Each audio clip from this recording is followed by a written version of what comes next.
Olá pessoal, eu sou o professor Gustavo Viegas e este é o Toda Matemática. Existem algumas maneiras de internamente o computador armazenar os números reais. Uma delas é a representação por ponto fixo, que funciona assim. O registro se dá em três partes.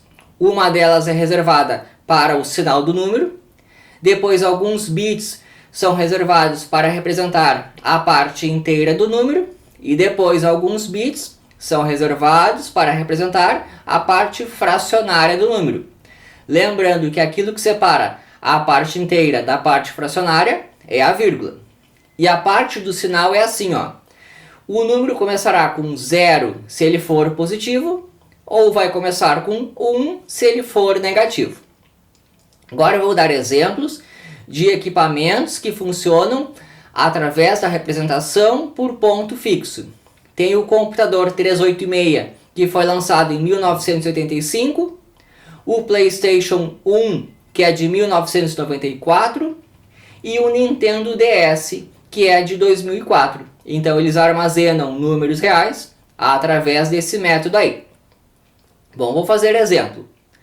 3,25 é 1 vezes 2 elevado a 1, mais 1 vezes 2 elevado a 0, mais 1 vezes 2 elevado a menos 2. Então, o mais 3,25 da base 10, ele é o mais 1,01 da base 2. Eu vou armazenar isso daí numa máquina de 8 bits, que vai ser assim, ó.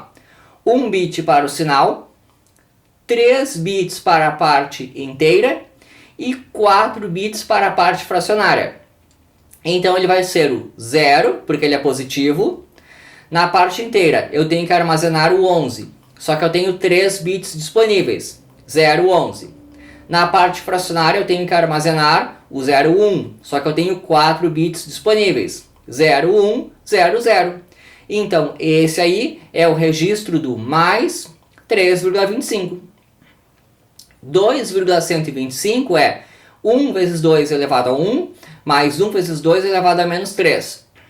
Com isso, o menos 2,125 da base 10, ele é o menos 10,001 da base 2. Vou armazenar naquela máquina. Começa com 1, porque o número é negativo. Depois, parte inteira, eu tenho que armazenar o 10. Então eu vou registrar 0,10 porque eu tenho 3 bits para isso. Na sequência, a parte fracionária 0,01, eu tenho que armazenar em 4 bits. Vai ficar 0,010. Esse aí é o registro do menos 2,125. Quem é o maior número que eu consigo representar nessa máquina de 8 bits, em que eu tenho 3 bits para a parte inteira, 4 bits para a parte fracionária? É o 0, porque é um número positivo. Depois eu encho tudo com uns. Eu vou preencher todos os espaços disponíveis para a parte inteira e parte fracionária com o 1. Isso me dá o maior número que eu consigo representar nessa máquina aí. Fazendo as contas, ele é o 2 ao quadrado mais 2 na 1, até o 2 na menos 3 mais 2 na menos 4, que dá 7,9375. Isso aí é o maior número que cabe naquele registro ali. E quem é o menor número positivo representável? O menor número positivo representável é o 0, porque ele é positivo. Depois eu vou preencher quase tudo com zeros, à exceção do algarismo menos significativo lá da parte fracionária, que eu coloco 1. Nesse caso aqui é o 2 na menos 4, que é o 0,0625. O min R é aquele então que lá na última casa da parte fracionária eu coloco 1. Esse aí é o primeiro número que está na frente do zero, que é o que eu consigo representar nessa máquina. Uma observação importante.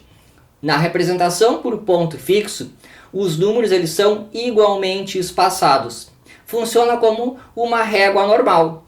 Eu tenho um número, na frente dele tem um número, e na frente desse tem outro, e o espaçamento entre cada um deles sempre é igual. Por exemplo, começando lá com o menor número positivo representável, o 0,0001. Quem está na frente dele é o 0,0010. Quem está na frente desse é o 0,0011. E por aí vai, sempre o mesmo espaçamento. Isso é importante porque existem outras maneiras de se representar números reais no computador e essa propriedade aí ela se perde. Agora eu vou falar de região de underflow e de overflow. Existem números que são tão próximos do zero que a máquina não consegue entender que eles são diferentes do zero.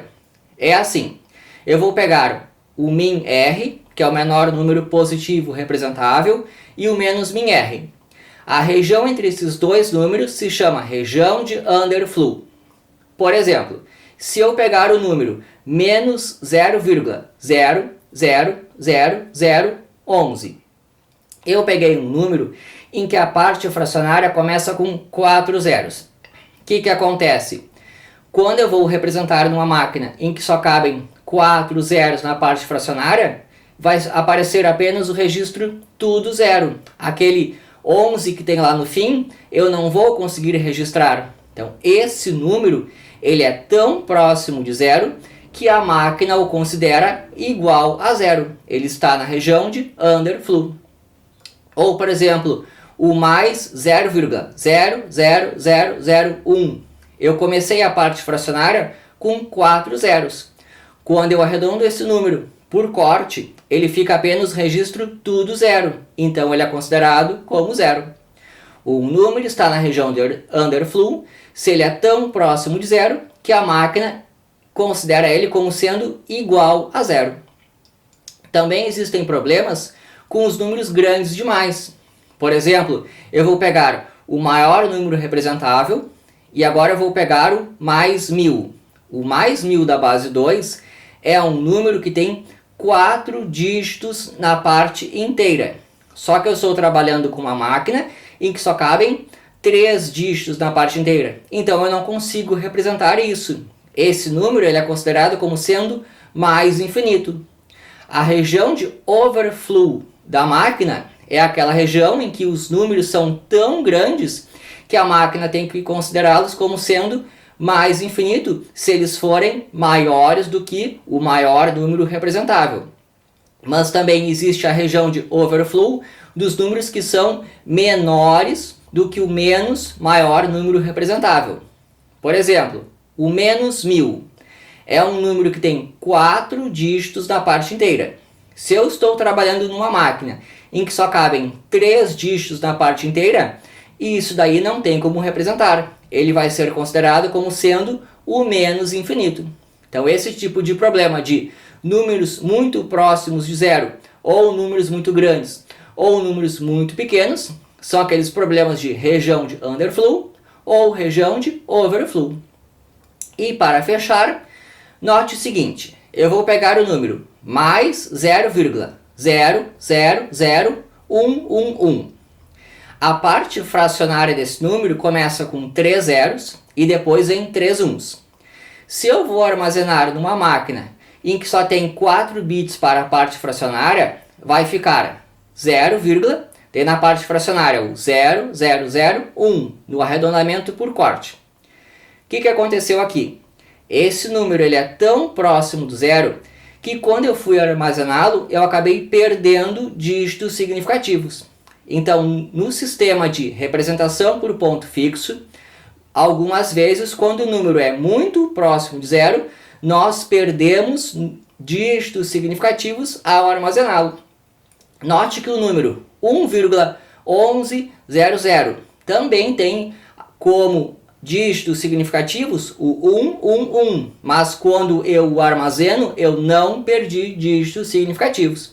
Então esse é um problema que acontece em geral para números próximos de zero. E é isso aí. Espero que tenham gostado. Muito mais vocês encontrem todamatemática.com.